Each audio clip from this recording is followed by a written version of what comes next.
ইমানকে নষ্ট করে পাঁচটি জিনিস, যে জিনিসগুলো আপনার ইমানকে নষ্ট করে দিবে। এক নাম্বার হচ্ছে খারাপ বন্ধু।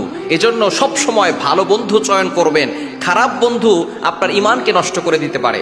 দুই নাম্বার হচ্ছে সব সময় গান শোনা। অনেক যুবক আছে, ইয়াং পিপল আছে, রাতে গান না শুনলে তাদের ঘুম হয় না, গান না শুনলে পেটের ভাত হজম হয় না, তারা কিন্তু ইমান নিয়ে আশঙ্কায় থাকবে।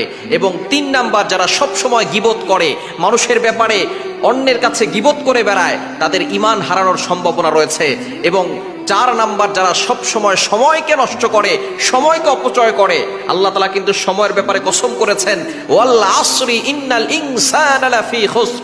এজন্য সময়কে খুব গুরুত্ব দিতে হবে, কেননা আজরাইল কিন্তু চলে আসলে আর এক সেকেন্ডও সময় আপনাকে দেওয়া হবে না। পাঁচ নাম্বার, যারা নামাজ না পড়ার অভ্যাস করে ফেলে, নামাজ ছেড়ে দেয়, ইচ্ছাকৃতভাবে নামাজ ছেড়ে দেয়, আস্তে আস্তে করে নামাজ না পড়ার অভ্যাস করে ফেলে, তারা কিন্তু আস্তে আস্তে ইমান থেকে দূরে সরে যাবে। এজন্য এই পাঁচটি জিনিস থেকে আমাদেরকে দূরে সরে এসে ইমানটাকে হেফাজত করতে হবে, কেননা ইমান হচ্ছে সবচেয়ে দামি জিনিস। ইমান নিয়ে কবরে যেতে পারলে আল্লাহ তাআলা এই দুনিয়ার 10 দুনিয়ার সমান জান্নাত তার আমলনামায় দিয়ে দিবে।